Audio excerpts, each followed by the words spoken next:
I recommend the painkiller to anyone of legal age in an appropriate country. Enjoy it. Please drink responsibly, etc. This message sponsored by somebody. All right, holy hell, let's do this. It's showtime. Hello, Monday night, middle of summer, the closest possible day, I guess maybe Friday to the summer solstice. It's light outside my window. It's so bright. It's summer forever here in Seattle. Won't get dark till after 10 o'clock. That shirt, you need it. So I had to put on this shirt because tonight's topic is career freedom, right? And so what could be more a symbol of freedom than the Twitch Hawaiian shirt? What do I want to talk about? So last week I did an epic rant about how freedom gets misused. And my point there was people are confusing being free with needing, like, it was the whole mask wearing thing. And I'm going to talk about career freedom. But you're not truly free if you have to beat your chest and scream how free you are. I don't know what's causing you to do that. But if you need to hold a demonstration to talk about how free you are and how free you want to be, you're not that free.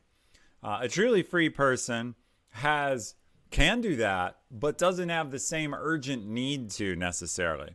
So I'm not against demonstrations. I'm not against people being free or talking about it or celebrating freedom. For those of you who don't know, Devin Nash lives near me, my friend Devin. He's going to come down on the 4th of July, and we're going to celebrate freedom with a lot of fireworks and stream it. So that'll be coming in a couple weeks. But until then, look, let's talk about career freedom. Here's what I see, okay? COVID has changed the world forever. And if you read any of the stats, I don't know if Liger's here yet, probably not. Liger is our physician in Singapore who is one of the first doctors outside of China to see cases of COVID-19. It's already changed the world tremendously, but the caseload around the world is accelerating. It's not accelerating evenly, right? Brazil, Russia, India, they're going up. A lot of Europe is going down. The U.S. is back going up. Even though our politicians deny it, our cases are climbing. Which means for a certain set of people, remote work is going to continue for a long time. Not indefinitely, not forever, and I'll talk about that too, but it's going to continue for a long time. And for many of you who are students, remote school is going to continue as well. And this is going to create a type of freedom you've never had. You can go to Harvard from the British Virgin Isles. You can work for Amazon, not from one of our offices. My views don't represent Amazon. I'm speaking for myself, but it's obviously true that we have people working who are not next to one of our existing offices. If you look, the world is going to change to where you don't have to be where you work or where you go to school. Important note, for some professions, not all.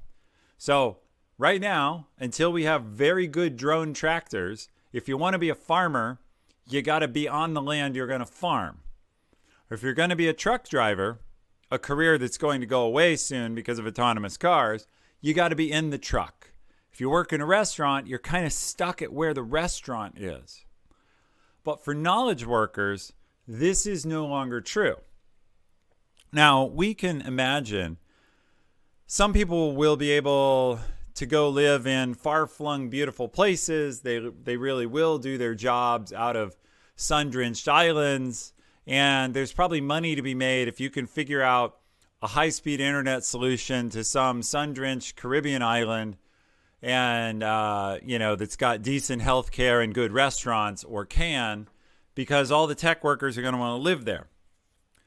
If you're not in one of these jobs and you're still in school or you have a chance to change jobs, you may want to think about it. And that's because I believe you're going to see a new type of emerging class. There's already a class divide, for better or for worse, between white collar and blue collar, between hourly and salaried.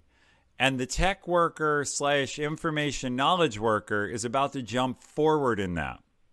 And it's not going to be anything new, but it's going to be accelerated and different than the past. And I don't want to dwell on the classist issues of it. That's not my point.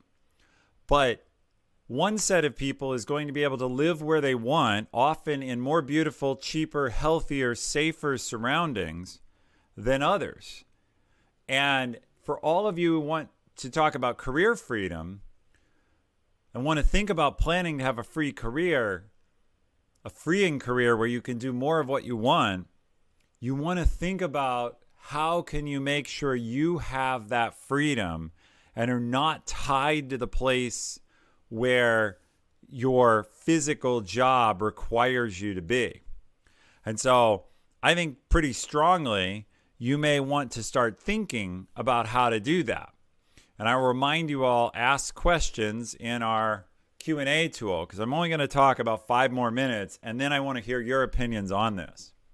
So I have a couple other things to say. Number one, Tim Ferriss, famous author of the 4-Hour Workweek, has been talking about this idea for years.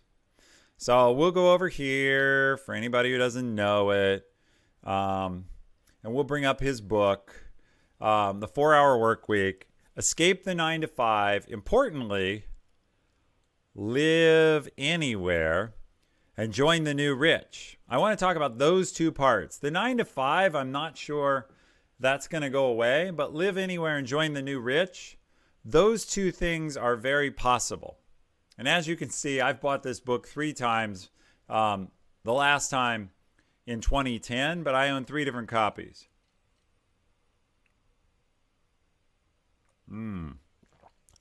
That's so good. So why does this matter? Well, look, if you can live anywhere, you have a better chance of being effectively rich because you can take your banking salary, your analyst salary, your whatever job that pays a lot, and you can go live somewhere cheap and collect the difference. Now, companies are saying, oh, well, wait, we're going to, if you live in Costa Rica or Des Moines, Iowa, we're going to pay you less. Well, sort of. Remember, there's still a global talent market. So if someone else will pay you more, if you can take the same job as someone they're paying a fortune in New York or San Francisco, you can probably get almost the same pay. And yes, some companies will try and push wages down. That's in the company's best interest. So they're going to try and do it. But the market will push them up. So in fact, what I would be very afraid of is if I lived in Tokyo, in San Francisco, or in New York, which are incredibly expensive, I would be worried that my company is going to find cheaper people in other places now. Whereas if I wanted to live in, I don't know, West Virginia, the one I'm picking someplace I believe has one of the lowest costs of living in the United States. I have a couple acquaintances who live in Tupelo, Mississippi. I'm pretty sure Tupelo is pretty cheap. And if by living there, they can do the same job, they're going to benefit a lot. And that's going to make them more like this new rich. More importantly, as shown by the guy in the hammock and the palm trees here, why live anywhere at all? Why not just move around? I live here for a while, live there for a while. Now, this stuff doesn't work as well with family and kids. You may go live near your family who lives somewhere, and that'll be cool. Your kids, at least for a little while, may need to go to an actual school, meet other kids, do things in person so that you don't go insane while trying to work with kids in the house. But for a lot of you who are early in your career, you can go anywhere. And so why wouldn't you? So I'm going to catch up on chat for just 1 second because it looks like there's an interesting conversation there. And then I want to talk more about this. Oh, let's see. I'm glad you guys are asking questions. Keep voting on them. All right. Damn, that drink is good. I recommend the painkiller to anyone of legal age in an appropriate country. Enjoy it.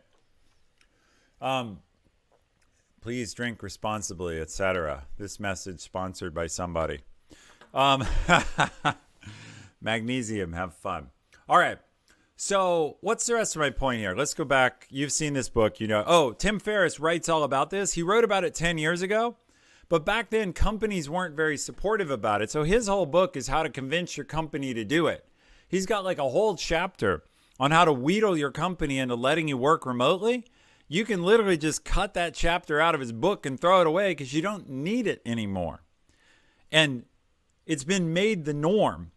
And my earlier point about COVID cases going up, it's going to stay the norm. Because even though we've reopened restaurants and stuff, I have employees, and I've talked to other people who have employees. Those employees who know they can work from home have been very clear, some of them, they will not come back to the office. So they've been clear to say, until there is a vaccine, I will quit before I come back to the office. Now, this isn't a problem at Amazon. We're not asking people to come back to the office right now. And again, I'm not talking specifically about Amazon, and I don't represent them, blah, blah, blah, pop up the views thing. Oh, T Weirdo just did it.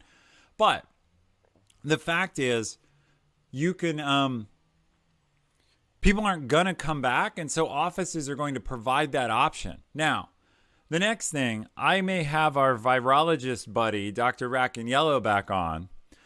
Some people are still blabbing about how there might be a vaccine by Christmas, by the end of this year. Everything I see about that says no way. Number one, they might have found one. But actually, Dr. Miller, you're here. How fast can we go? Like you do production lines. How fast can we produce how many billion doses we need of a vaccine to vaccinate the world and then push them out through the supply chain? How many people can nurses stick in the arm every day? Because it's probably not going to be an oral vaccine, right? We got to inject 4 or 5 billion people. We got to make it, distribute it, and inject it. There's no way that happens before next summer. And by the way, a lot of diseases to this day don't have vaccines. So there's no HIV vaccine. There's no no vaccine for several things. So, and as Sean says, and I've heard this a lot. Yeah. I've heard this a lot. I am not at all. I am pro-vaccine. I am wildly pro-vaccine. And I will rail against anyone who's a so-called anti-vaxxer. Nonetheless, I'm with Sean that I'm not super eager to be the first person to have the rushed through production hope and a prayer vaccine that's been rushed through testing, then rushed through production, then rushed through distribution. So again, if I can stay safe by working from home for a little while some other people step up and test it, So all of this is a way to say work from home is going to be the norm for a very long time. And there's another reason for that, by the way. T Weirdo, I'm glad you would be in the first round of the vaccine. T Weirdo is another friend of mine. I appreciate you testing it for me. You go for it. Let me know. And I'm not paranoid about it. I'm just willing to let others for a little while. Okay. So we're going to go to questions here in a second. Let me check my notes and see if there's anything else I really wanted to say about this. So the other question I want to pose you all is, how do you get this freedom? Educate yourself in some job that is not tied to physical location, if that's what you want. Now, if you want to be a farmer, I'm not here to tell you don't. If you want to do something that's got a physical location, God bless you. Just be aware of the trade-off you're considering. That's all I'm saying. And I think work, the way we work, where we work, cities, these are all going to change.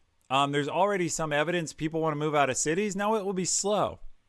People with kids in school, people who own houses, people with family connections, they're not all just like tomorrow going to throw their house on the market and move to Poughkeepsie or I have a few cities I always use as remote: Poughkeepsie, Des Moines, a couple others. But the migration's already starting to happen. All right.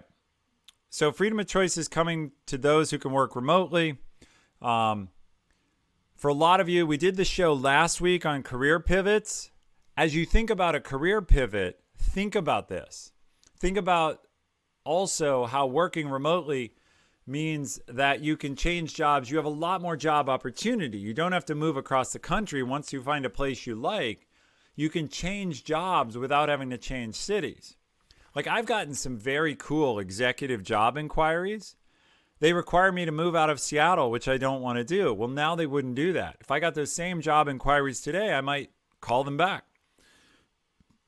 In the past, where they've been like, well, you really need to move to Berlin or London or New York or whatever, I'm like, hey, my family and my house is here. I'm not moving. Well, now there'll be less of a blocker. Same for you. What else did I want to say about this? Okay. For some of you, this will increase competition because now for a job, someone can do it from anywhere. For some of you, it will decrease competition by increasing your opportunity more. You live in a small town or you live somewhere that isn't a tech hub for whatever reason, for family, for preference. Now you can go work in any tech hub remotely or any banking hub. I don't want to be just tech-centric. Any research hub, as long as your job can be done remotely. And then I already talked about what freedom is not. I would call out to all of us who are so lucky. We have an opportunity to be better to the world and the planet. Basically, use your freedom responsibly. You're about to get a huge gift where, for my career, work meant going to an office. It was just understood that that's what you had to do, and it no longer is. So with that, I'm going to take questions. I'm going to look at chat real quick, and then I will jump into questions, and we'll talk about whatever you want. So if you haven't voted, this is your chance. Add questions or vote on what you want me to talk about. And we're going to have a look at those real quick. Yeah, so Renee says it's hard to remote work if your kids are at home. That's right. They're going to have to go to a school. This is another thing that's going to change. I forgot to mention this. So most people know this story about how a year or two ago, even 5 years ago, some Italian towns started offering to sell abandoned houses for $1 to get people to move there. There was a story just recently where smaller towns in the U.S. are offering relocation bonuses of up to $10,000 for remote workers to move their home to the town. And they're just doing calculus that says, look, we're some podunk town, a little farm town, whatever, that's been losing population. We're not doing that well. We have lots of houses, lots of land. It's cheap. Let's import some tech workers. Let's import some bank and Wall Street workers. Whatever. Let's import analysts. We'll pay them $10,000 to move here, but now they're going to spend their big fat salary in our town. They're going to pay property taxes in our town. They're going to pay sales taxes in our town. You can actually, no doubt, someone can Google and send the link to Pink Dragons or T Weirdo, and they will post it. There was a story just today about how towns are paying people to move to them because they've realized that this is an opportunity to import high salary jobs to their low cost infrastructure. And the world is going to change that way. All right, so I've made the point. Now you know how to have career freedom. In this case, freedom of location and freedom of who you work for. And how to use it for good. All right, let's jump in. I'll take the first question. Does the role of SDM or TPM have more freedom for engineers who are interested in moving to management? Yeah, freedom responsibly. Thank you, Magnesium. Look, you can be like completely self-interested. That will be very satisfying short term and empty long term. And I speak as someone who has a master's degree in self-interest. And I had to get over it because it wasn't that satisfying in the end. And if you don't believe me, look at all the... Sorry, I can't even pronounce it, I admit. How do you say the country that's DJIBOUTI? Because right now I'm getting a call from there. Nigerian prince scam, anyone? Djibouti, Djibouti? Phonetics in chat, please. Djibouti. Well, I'm getting a call from there. I think I'll turn my phone over so I can focus. Does the role of SDM or TPM have more freedom? Well, SDM is already management, right? Software Development Manager. So if you're interested in moving to management, I would say being a manager gives you more freedom. So it's a little bit of a strange question. If the person who wrote it wants to clarify in chat what you meant, I can say more about it. Now, interestingly, I consider my skill set, I am more of a TPM by skill set, and then I became a software development manager. But my gift, to the point earlier where I was making jokes about control, my gift is in controlling and organizing things, which is a TPM job, and I just added organizing people to that, and I became a manager. So get good. If you want to go into management, get good at organizing, scheduling, and motivating. All right, that question was easy. We need hard questions. Who has hard questions? We'll do the next one. How do we maintain relationships, also known as networking, just virtually? All of our company's promotions, lateral moves start with in-person coffee chat. How do we replicate that connection just via video calls? Well, one thing, if you're still local to the area and you really want to do a coffee chat, see if someone will meet you outside. It's summer. Go do a meetup. Invite people over to your house. Hold a barbecue. Invite them over for beer on your patio on a windy day where they feel safe. Go for a walk in the park. I have a professional coach. She coaches me. Her whole team, they meet up once a week in a park. They sit a little bit apart, and they do what they call pivot in the park, which is how to redirect their business from, as a group in the park. So, look, humans were built for physical contact, and virtual is never going to totally replace that. But remember, no one else can go suck up to your boss in person either. So as long as you're doing a good job virtually, you can build that network. The other thing about networking, I would say you should think about is networking is really about authentic connection. So networking is just say something interesting and useful, build a real connection to the person's background. As someone here says, reach out to people on LinkedIn, then join their Twitch coaching stream. Yes, that works really well. That is one of many ways to build rapport, right? Awesome Pete put in the right thing here. You reach out to someone about a shared interest with an honest question. Buborka, yes, this is a great shirt. The backstory on it, some of you have heard it before. I'll tell it real quick. The backstory on the shirt is the Twitch networking team had to go to a conference in Hawaii, and everyone in Hawaii had all the other teams going there from other companies were going to have their own custom Hawaiian shirts, so they got some made. I did that. I managed to get one of the last ones that someone had saved up for me.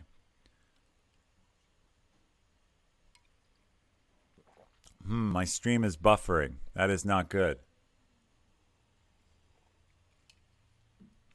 All right, I think we had a Comcast-aided network glitch there. Sorry, everybody. Good old Comcast. We need like a thank you, Comcast. Yeah, sorry about that. No idea. That's just Comcast after it.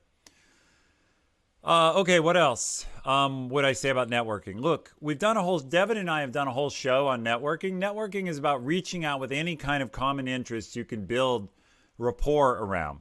So kids, where you went to school, sports you like, companies you've worked for, ideas you follow, shared interests, things, languages you speak, code, home brewing, anything.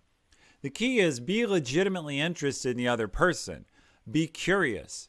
Think to yourself, what makes this person tick? And how can I have a legitimate conversation and pay attention?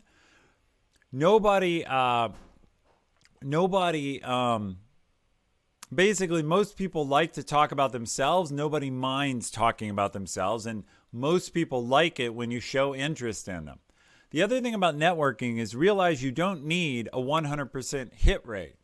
So our stream thumbnail artist, who I don't know if he's here tonight, but Pressure, who does our thumbnails for our YouTube stream, he's just started learning to reach out on LinkedIn, and he's surprised how many people respond to him. And he's gotten a number of job opportunities, interview interest, by reaching out to total strangers and asking them legitimate questions. So LinkedIn is a great venue. It's not the only one. Bottom line, though, is this is about virtual just removes a little of the easy tooling of relationships, of being standing next to the person. And so you have to work a little harder, but it's not difficult. All right, cool. Let's move on.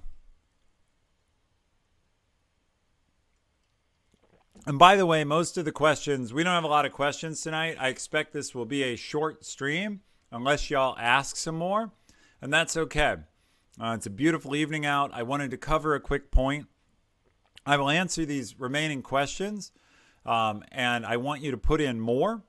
But I'll also note I'm going to be on at 2 p.m. on Thursday, streaming from Amazon, from virtual Amazon as a part of my day job. I'll have my Amazon team on with me, some of them, and we're going to talk about the practical aspects of remote work, what it looks like to be remote, how you do it well, how long we're going to do it, whether or not we'll come back to the office part-time. We're going to talk about office mechanics. All right. Do you think people will still be paid competitively despite working remotely? I think market dynamics will control the situation. So I think market dynamics will control whether or not you're paid, and what your value and how in demand your skill set is will control that. However, I think for many, as I've said, I think for people in the very top, most expensive areas, they may see their comp go down because I can now hire more cheaply in other places.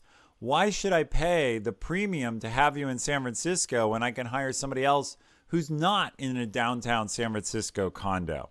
Why should I pay for your Manhattan flat? I shouldn't. So that's my perspective. Do you think people, I'd be curious in chat what some of you think, whether or not you think pay will go down. I think we still need skilled workers. I think we could have a problem with a down economy for a while. I think we haven't yet seen the worst of the fact that people are going to be, that the world has changed and COVID has changed the world and injected expenses. So how do you differentiate yourself? Well, number one, evidence that you're a good remote worker will matter. Number two, your ability, to the previous question, you're now going to be interviewed over video. Heart Attack is, thank you for the tier 1 sub in the 6 consecutive months. I don't recognize your name. Did you change your Twitch name sometime in those 6 months? Either way, thank you. To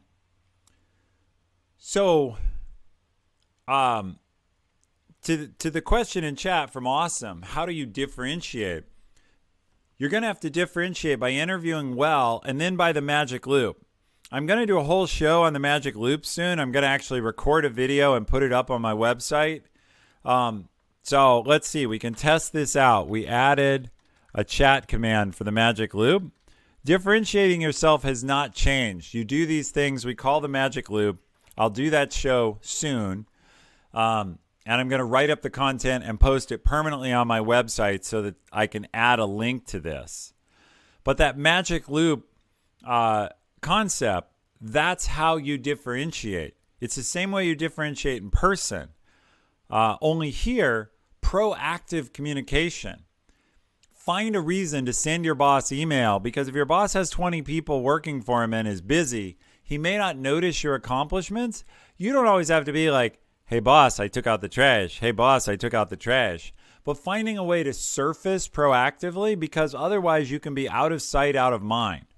So when you do something good, I would make sure to find a way to get that into a status report, a one-line update, a tweet, a text, a photo, anything. Because I'm not going to walk around the office and necessarily see it or hear it from others. Yeah. Make sure you add value to those emails. That's right. Don't just be annoying. But most bosses like information, and it's super cheap to send a one-liner. If you can get the whole point in the subject line or in one or two lines. Interesting fact about humans. Once a human knows how to read, if they see words, they read them. And that's why subliminal advertising, which is banned, worked. Because people can't avoid reading. Their brain reads and absorbs the info. So even if your boss says he doesn't like those messages, he's still reading them and absorbing them. So, Dome Kang's, that's awesome. Taking out the trash. All right, let's move on. Wouldn't working remote put you at a disadvantage for promotions given the lack of face-to-face and opportunity to network? So in a hybrid situation, it appears to do so. There is some data that says remote workers get promoted less frequently. But remote is going to be the new normal for at least the next 9 months or year. And from that point, it's going to be pretty normal. So I would expect that to change. I would expect the world is not going back to the way it was. Even if it goes back part way, probably people will use offices more for meetings and not for 5-day-a-week work anymore. So maybe you live in the far suburbs. I've talked to Sean123 about this. He's looking where around Seattle to buy a house. Maybe he buys somewhere further out in the mountains that's cheaper. And if the office goes back to working 1 or 2 days a week for meetings, he drives in 1 or 2 days a week. Yes, maybe for those days it's a long 2-hour drive, although the roads won't be as crowded. But he's only doing it 1 or 2 days a week. So what? He gets his face time. He does his work. He has both. But yes, lack of that human relationship, you're going to want to figure out again. You're going to have to... Okay. This is a stream about freedom. All freedom comes with a price. That's the old, like, with great power comes great responsibility from Spider-Man. All freedom comes with a price, and the price of freedom you guys are talking about here is you're going to have to network harder and communicate more. Opportunity cost, exactly. Freedom has an opportunity cost. But if I can move around and live where I want and pocket a New York salary while living in somewhere beautiful and cheap, I want to do that. You don't have to. I want to. Many of your competitors want to. All right. Okay. What else we got? How do you think companies will handle the tax issues if you choose to live in a state or country where they don't operate? Yeah. So state to state isn't a big deal. Like having out-of-state employees, I don't know. Maybe they'll refuse you. I doubt it. Country to country is trickier. Maybe you'll be a contractor, right? Maybe there'll be more contracting. So I suspect some companies will start hiring people 1099 or in other ways. Yeah, Guniyosh has the other solution, which is people are definitely going to lie about it. They're going to rent a cheap apartment with 7 other dudes. There's going to be a 1-bedroom apartment that's got 7 people supposedly living in it in wherever, and they're actually going to be somewhere else and VPNing.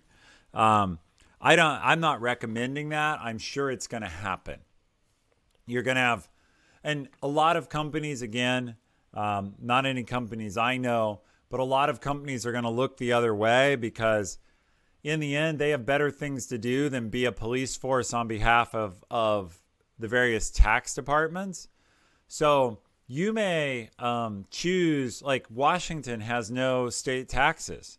So I bet a lot of companies have offices in Washington. A lot of people live in Washington in the future who aren't really here. They have their taxable address here.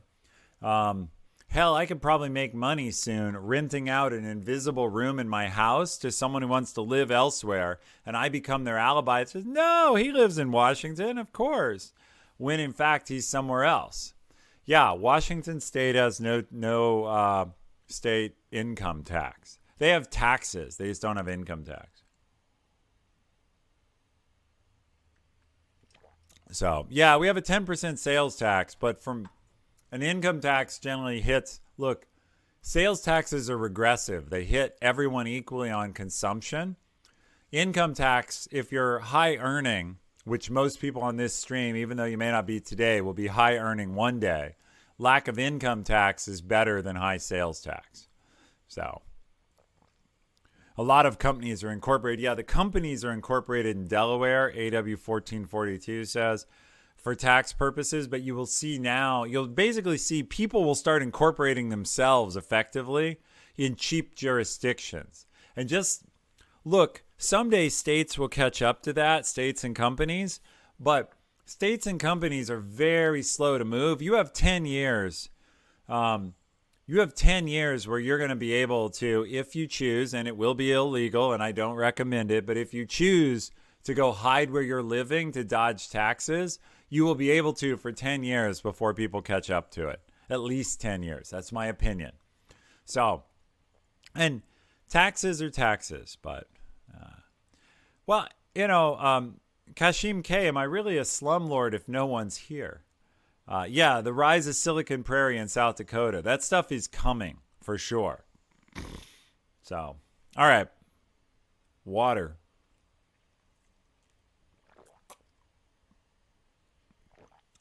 Okay.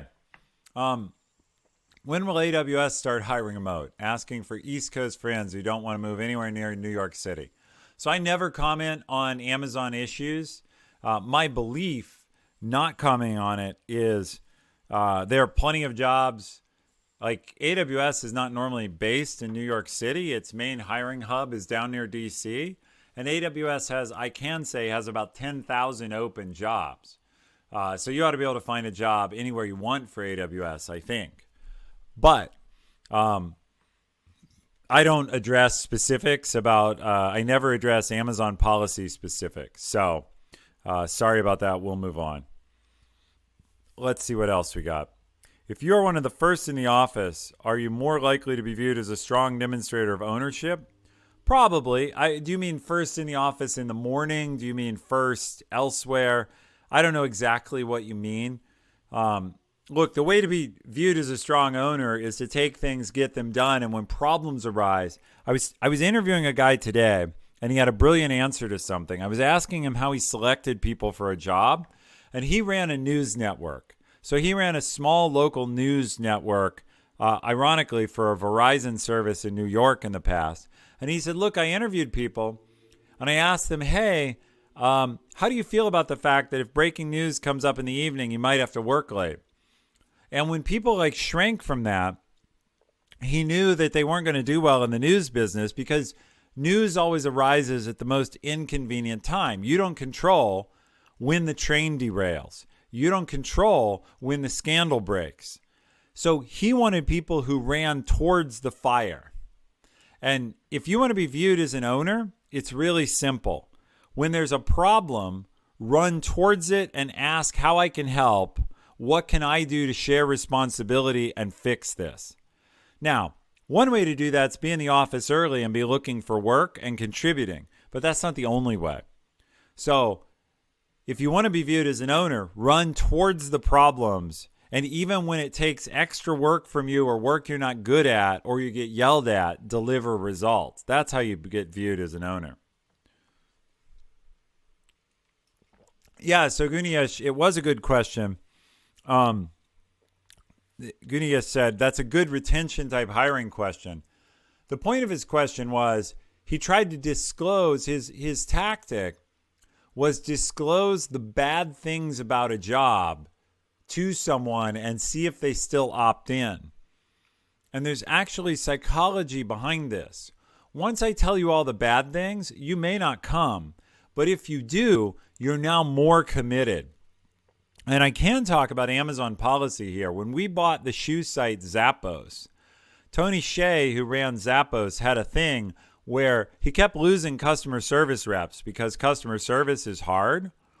So what he did is he started training people in customer service, and then at the end of their 2-week training, he would offer them $2,000 to leave. And he would say, if you want to quit today, if this is not for you, you can actually take $2,000 free and clear. We will pay you $2,000 to leave. And of course, some people are like, hey, sounds good, I'm out. But it turned out most of them didn't.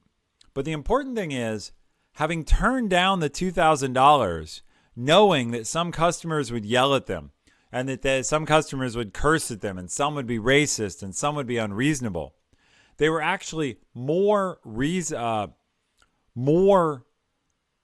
committed. So that when those bad things happened, they were essentially reminding themselves, yeah, but I turned down the $2,000 because I want to do this, and they stayed even longer. Same thing here. That's what this guy was doing. He was selling them against it. And the more they said they wanted to do it, the more they were bought in. So that when the call came to work late at night, or they couldn't go home, they realized, well, I did buy into this. So, all right, next question. If everyone can work remotely, what is stopping companies from hiring only overseas employees for a fraction of the cost that are better at the job than local citizens? Maybe nothing. It depends on whether or not you're presuming that overseas employees truly are better than the local citizens. Now, when I was, long ago, I was a new engineer, the rumor was every job is going to get outsourced to India. The tech industry is over. Americans are too expensive. Every job is going to India. And for a little while, some jobs did get outsourced to Wipro and Tata and whatever. But the truth was, we exhausted all the Indians. All the Indians with tech education, they all got hired up too. And so did all the Russians, and so did all the available Chinese. There aren't more engineers. There aren't more, right? And like the education systems are all running at capacity. So it's not like I can go somewhere else in the world and find the equivalent of a Berkeley or MIT or wherever educated engineer or banker or whatever, and they're just sitting around in Thailand or Malaysia twiddling their thumbs. So yeah, someone's talking about in chat, low skill customer service work. Well, that's a matter of speaking English well. If you can get by, and those jobs, a lot of them have already gone overseas. So, yeah, if you haven't read the book, it's not a book that's on my book list. I have not read it, but it's a book called The World is Flat. That's all about remote work. And the fact is, the world economy has grown so fast that the gating factor is no longer where people are. It's that where is the education? Where are the people actually with the skills? So I think this is a fear a lot of people have, but it's not a fear I have. It's not like somewhere in India, somewhere in China, there's an executive like me sitting around just perfectly able to do my job better, faster, cheaper from China, India, Russia, fill in the blank, but he or she can't because of visa issues or because I'm in Seattle. That is not, they're all employed. India has a super high technical turnover rate because employees get poached company to company very quickly. I'm going to read chat real quick.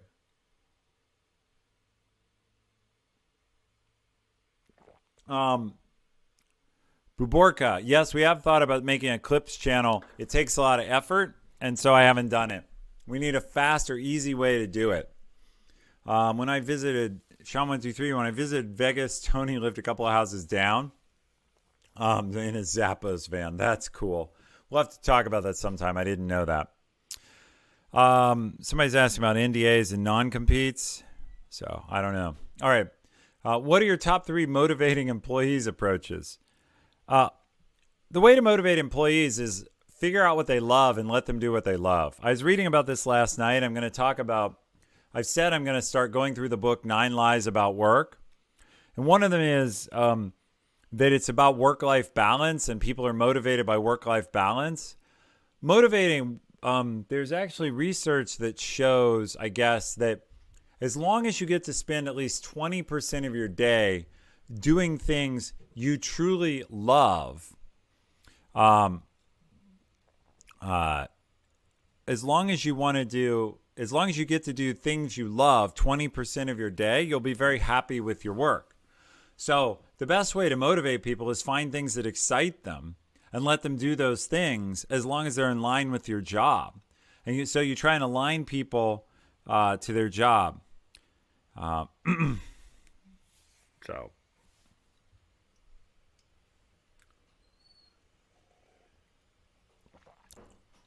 So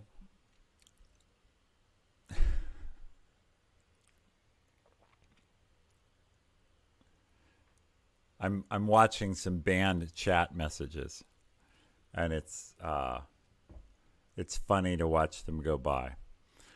So, all right, I think we're gonna have to excuse someone who's got attitude problems. Anyway, so what else should we say here? What were we talking about? Oh, Tony being remote. Yeah, Tom Carbo is correct. There's a limit to what can be outsourced, and it's really a skill gap. If there were great education available around the world, the world would move faster. So, okay. What are your top 3 motivating employees approaches? That's what we're supposed to be on. So number 1 is give them work they love. Number 2 is make sure they don't have jerks around them, right? Remove the bad people or the friction or the people who hold them down. Nothing is less motivating than being criticized for working hard or not being supported. I'll tell you something. I can talk about. Today, my team is doing well enough at Amazon that today I announced a policy for my team where we're going to do summer Fridays, and we're going to let people take a Friday off. We're going to just have a team holiday one Friday a month where we just all don't work that Friday. And how on earth can I do that? Well, my team is actually producing more working from home than they were in the office. But they're getting burnt out and feeling like because everyone's always on and they're on Slack and they're on chat and they're on email all the time that they can't take time off. So we just declared team holidays. So if you want to know how to motivate employees, take care of their needs. Act like you give a damn. If you care about people, they will care about you and what you're looking for. So I expect, by the way, that by giving my team a day off, I will get more work. Yeah, I'm okay if I don't because they're already doing more work.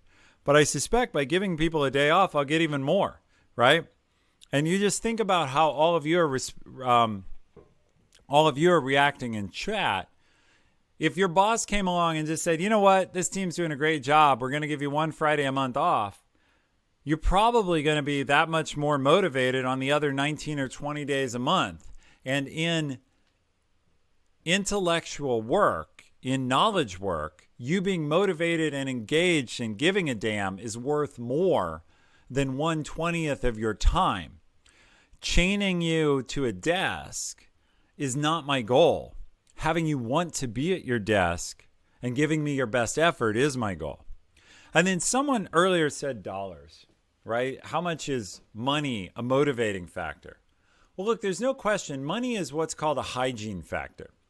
So in the theory of compensation, actually, it turns out money is very poor at really motivating work behavior very much, unless people can very directly tie the work they do to the money they get. That's why salespeople are on commission, because it's very clear, sell more used cars, get more money. That will get people to sell more used cars. Okay? Sell more vacuum cleaners, more money. People will work harder to sell vacuum cleaners or whatever multi-level marketing scheme, right? Sham wow. But otherwise, in knowledge work, like at Amazon or anywhere else that's a big company, it's very hard to tie the work I do to getting more money very directly. And so money is more about keeping me basically happy, like not sad, not angry that I can't afford food or I can't afford my house or, I can't afford a boat, whatever it is. But that method of motivation doesn't work to get people to give their best. They adjust very quickly to the new amount of money and they're like, this is great. They work hard for a week. They're happy for a week. And then they see someone else with more money and they're back to being unhappy. So money is about removing pain, not increasing joy. Okay. A few more questions. We'll run through them. The drink's almost gone. So the show will be almost gone until we're back Thursday at 2 o'clock. And then I should mention, if everything goes well, my team at work is going to be debuting a show Thursday night. So I will invite you all to that too. I won't be on it. I'll be there as a fan. Let's look at this. What else we got? Do you think rules are different for women of color or immigrants? If yes, how would you recommend we navigate that successfully? Sure, absolutely. Rules are different. Women of color, men of color, immigrants all face bigotry. The fact is, it's a white, I've thought very carefully about how to say this because the words can be misinterpreted. In the world today, most of the power and most of the money is held by Caucasians and males. So, their culture dominates even if they're not actively racist. Their expectations dominate. And they have historically. Thanks the British for that, right? They owned an empire that spanned the globe and they were white and at the time they were male. So are the rules different? Sure. It turns out that people will stereotype you and you're going to have to do more to succeed. That's not fair and it's not right. And you're going to have to do it while worrying about being judged about your color or your sex or both. And some people are going to harass you and they're pigs, but pigs exist. So this is now the reality broadcast. And luckily, my lovely mods pointed out that I'm speaking for me, not anybody else. The reality is you got dealt a short deck and there's no fairness in that. So what do you do about it? Well, number one, go cry or go meditate or go get angry, whatever it is you need to do to realize I have been dealt a short deck. It's going to follow me my whole life. I'm going to have to win anyway. Great. You can win anyway. Number two, don't put up with it. Find advocates. There are people who will fight for you. There are better bosses. There are less biased companies. There are more fair countries. Try to get to them. Why? You only have one life. So you can spend that life fighting uphill against jerks, or you can spend that life doing your best to escape the jerks. Find the people who will help. Okay, there are decent people who are trying their best to be allies, trying their best to create fair environments. Go find them. Number three, band together. Okay, you need supporters, you need encouragers. Other women of color, other immigrants, other men of color, lots of people have detractors. Band together and get your support from each other and from your allies so that when life gets you down, you have a network. Network with others because remember, any one liability can be overcome. I read research years ago that cracked me up. It equated money and height in dating applications. And it showed that someone who was 5'10", a guy who was 5'6", needed to make $400,000, if I recall this, more to be as attractive and get as many dates as a guy who was 5'10". So, and a guy who was 5'10" had the same problem with someone who was 6'2", which happens to be my height.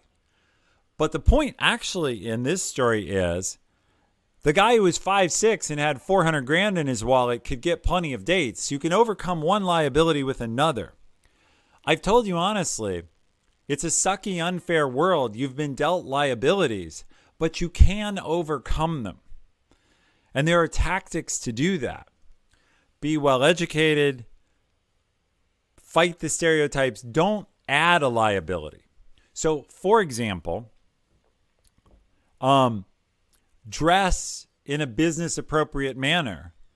Not because you should have to, not because I can't get away with wearing a Hawaiian shirt, but don't add another liability to your situation right there in the interview. I can roll into an interview in a Hawaiian shirt because I'm a white guy who's 6'2". You can't. That's unfair. It shouldn't be that way. But it is that way. So yes, fight that. Spend your time protesting. We'll all try and change the world together. But in your interview, don't weigh yourself down. Okay. So how do you navigate it successfully? Be overqualified and then be insistent. Politely, be assertive, and have allies. Have other people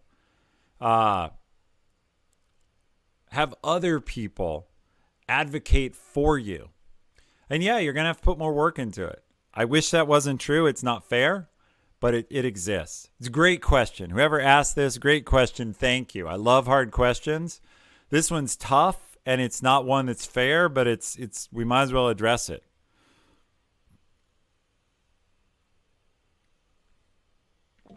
All right. Do you think upper level positions, VP and above, will get significant remote opportunities after COVID? Yes, because VP and above, I'm hiring someone right now at our director level and executive level, would be VP at many companies. I want the right talent. And normally I'd want that person in Seattle, but I'm interviewing people all over the West Coast. So I can say directly, I'm offering remote opportunities for my leaders that I would not have 3 months ago. So that's number one proof point is I'm doing it. That's a case study of one. But number two, this talent is in super high demand. And so that talent that's in demand will be able to command what it wants. And given that we can all work remotely, we've all proven we can be productive remotely. One of the problems is if someone tells me I have to move for a job, I just look at them and say, why? Like, what's your issue?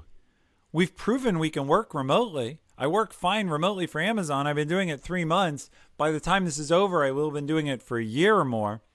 What basis do you have to demand that? And so I think people in my role, nobody likes to be a fool. And so being the fool that's asking and saying, hey, you have to move. You have to live here. That just makes me suspicious of you. Like, what's your issue? So,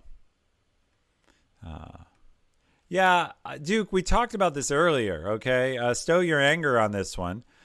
We talked about, you may not have been here. We talked about the fact that in the real world, some people work with real things, and that your jobs are not going to be able to be remote. The chemical engineers at a process plant that have to turn knobs and dials and oversee, make sure the damn thing doesn't blow up and that it produces the right stuff. You can't work remote in the same way. And that's now going to be an important career choice. When people think about their career, they're going to think, gee, I'm in high school. I'm considering what I want to do. Do I want to go work somewhere where I'm tied to the physical work? Or do I want to be in some industry that is knowledge work? And there will be people who want both. And by the way, it's cool, Duke. Duke, your pay may go up because people who otherwise would take those jobs are going to opt for mobility. And so the number of people who choose to go into physically tied careers is going to go down, which means the pay for those supply and demand, the pay will go up. They will also figure out ways to automate it. I was just talking in the beginning, farmers will figure out how to have drone tractors. So they will manage their land using their drone tractors. The industrial farms will be drone tractors. This is far future. And the farmer will be far away and, on vacation in the islands. That was good. All gone. All right. Couple more questions. Call it good. What techniques would you recommend for manager, director, exec onboarding in a new company to get a sense of the deeper team and company culture without physical pretense or presence, I'm guessing, was the question. Ask lots of people. Talk. So first, read the book First 90 Days. But second, have coffee chats with people. Ask them to tell you about the culture. Ask them to tell you what you need to know. And also just be observant. Be observant.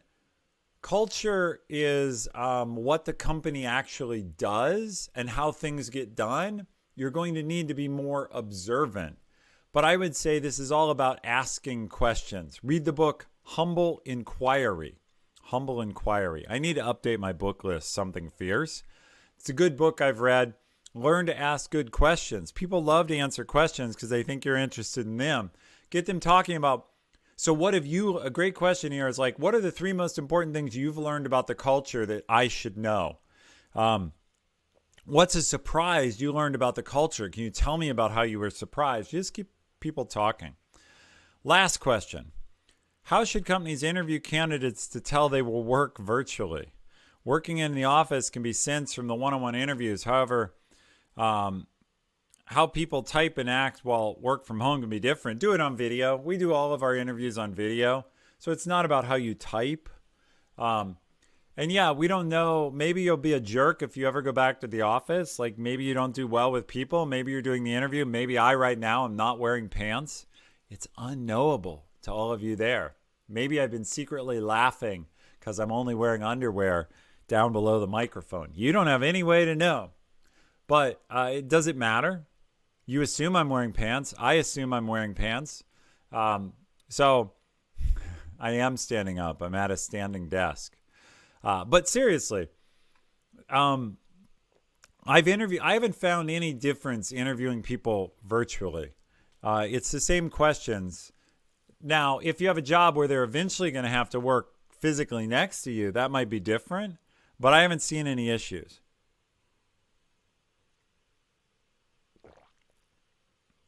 And so with that, I'm going to call it an early night.